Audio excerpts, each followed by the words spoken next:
Olá, como você está? Seja bem-vindo à semana 4 do PET 3 de Língua Portuguesa.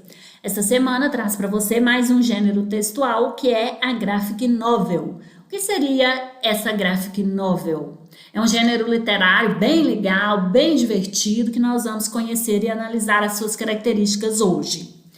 Quando você está no ensino médio, principalmente, os professores cobram de vocês várias obras clássicas, canônicas, tais como Dom Quixote, de Miguel de Cervantes, Os Lusíadas, de Luís de Camões, Triste Fim, de Policarpo Quaresma, de Lima Barreto, Dom Casmurro, de Machado de Assis, que sempre vem no Enem, por exemplo, né? É muito cobrado. Então, é preciso que você leia e conheça todas essas obras literárias para que você se saia bem nos vestibulares, no Enem, em vários testes. Então, esses clássicos, eles são adaptados para a graphic novel, que é uma história em quadrinhos. Mas não é uma história em quadrinhos comum, não. É uma história em quadrinhos bem diferente, por exemplo, da revistinha da Turma da Mônica, porque vai retratar ali uma história mais longa, mais densa, semelhante aos romances literários e outros textos em prosa. Então, essa graphic novel, ela é um romance, mas tem uma narrativa complexa, com personagens, que é contada por meio de quadrinhos. Então, por isso é muito comum você ver textos clássicos da nossa literatura adaptados para graphic novels, como o próprio Dom Casmurro mesmo. Nós temos a graphic novels deles. Eu sugiro que vocês conheçam, leiam a obra original e leiam também a adaptação para a graphic novel, que é muito divertida. Neste gênero literário, a mensagem ela não é construída somente pelas palavras, pela escrita, mas também pelas imagens e ilustrações presentes, como acontece em toda a história em quadrinhos. Desse modo, a presença da linguagem verbal, da linguagem não verbal e da linguagem híbrida, ou seja, da linguagem mista, são constantes.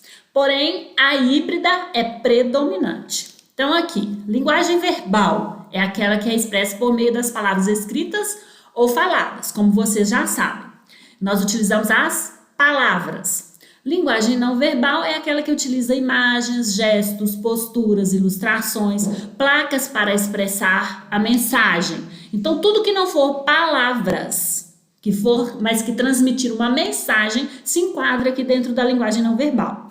E a linguagem híbrida, também conhecida como mista, ela vai apresentar essas duas linguagens, a verbal com as palavras e a não verbal, que pode apresentar tudo isso citado aí, ó, gestos, posturas, ilustrações, placas, imagens, etc. O processo de adaptação de um romance para uma graphic novel exige muito de seus autores. Para ilustrar esse processo, vamos ver aqui um exemplo. João Romão foi, dos 13 aos 25 anos, empregado de um vendeiro que enriqueceu entre as quatro paredes de uma suja e obscura taverna nos refolhos do bairro do Botafogo, e tanto economizou do pouco que ganhara nessa dúzia de anos que, ao retirar-se o patrão para a terra, lhe deixou, em pagamento de ordenados vencidos, nem só a venda com o que estava dentro, como ainda 1,5 em dinheiro. Olha como que foi feita a adaptação para a graphic novel desse trecho retirado de uma obra da literatura brasileira. Vocês podem observar aqui no quadrinho. Nós temos aqui a junção, então, dos dois tipos de linguagem. A linguagem verbal, aqui nesse trecho, João Romão trabalhou dos 13 aos 25 anos numa taverna no bairro de Botafogo, acabou recebendo a venda como pagamento dos salários atrasados. E aqui vocês podem observar todo um contexto sendo retratado pela linguagem não verbal, onde que ele está, a postura dele, o que ele está fazendo. Temos até um ratinho aqui, como vocês podem ver. Então, a graphic novel junta essas duas linguagens, é a linguagem híbrida. Nesse caso aqui é a adaptação feita por Ivan Jeff do trecho do romance O Cortiço, que foi essa parte que a gente leu aqui acima, do autor Aloysio de Azevedo. Então, ele utiliza a linguagem híbrida, como eu disse, para passar essa mensagem apresentada na obra de Azevedo. Agora vamos fazer as atividades Coloque aí o título no seu caderno, nome, série, professor, escola e vamos dar início à questão número 1.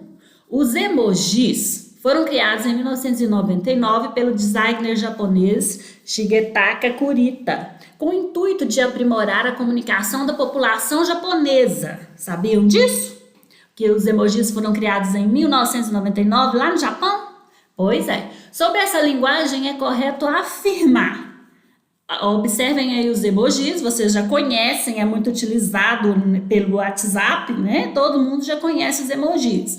Então, sobre essa linguagem que é transmitida pelos emojis, é correto afirmar. Letra A. Os emojis complementam a linguagem verbal, expressando as emoções dos emissores da mensagem?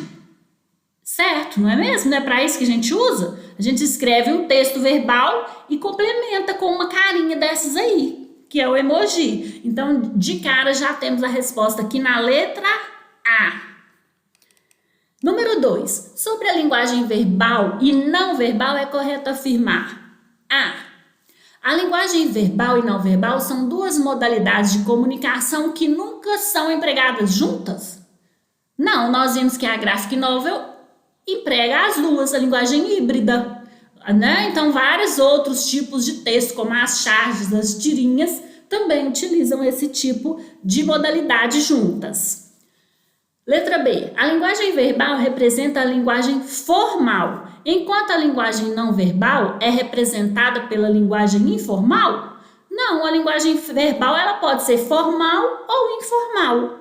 Uma não anula a outra. Então, essa também está incorreta. Letra C. A linguagem verbal é sempre culta e segue os padrões da gramática da língua. Todo mundo domina a linguagem culta? Todos, ao falar e escrever, utilizam sempre a forma culta? Também não. Existe a informalidade, a oralidade, que utiliza a língua verbal informal e nem sempre ela é culta. Letra D. A linguagem não verbal não pode ser realizada nem com a fala, nem com a escrita. Pode sim, linguagem verbal eu posso tanto falar quanto escrever. Então, por eliminação, a opção correta é a letra E. A linguagem verbal também pode ser chamada de linguagem mista, pois utiliza diversas variantes da língua. Então, é isso aí. Letra E. Número 3. Abaixo você verá a apresentação de uma outra importante personagem de O Cortiço, a Bertoleza. Bertoleza também trabalhava forte. A sua quitanda era a mais bem afreguesada do bairro. De manhã vendia angu, à noite peixe frito e iscas de fígado. Pagava de jornal a seu dono R$ 20.000 por mês e, apesar disso, tinha de parte quase que o necessário para a alforria. Um dia, porém, o seu homem, depois de correr meia légua, puxando uma carga superior às suas forças, caiu morto na rua, ao lado da carroça, estrompado como uma besta. Então, esse é um trecho do livro Cortiço que apresenta para nós a Bertoleza. Se você fosse o autor e tivesse que reescrever o texto adaptado para a graphic novel, como ele ficaria? Quais informações do texto original você acrescentaria? Reescreva o texto com as mudanças necessárias. Então aqui, se fosse para você desenhar, fazer um graphic novel, como que você iria fazer? É uma questão bem pessoal. Aqui tem, você pode dividir aqui em 3 partes, por exemplo. Você pode representar a parte da manhã, onde ela vendia o angu, faz um desenho para isso. Com a linguagem híbrida, colocando ali algumas falas, mas também o desenho.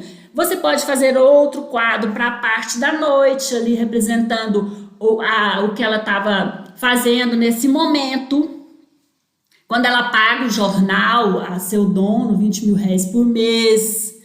E você pode fazer ainda outro quadrinho representando aqui o finalzinho do texto. Então, isso aqui é bem pessoal, é você, sua criatividade. Eu sei que vocês têm muita criatividade.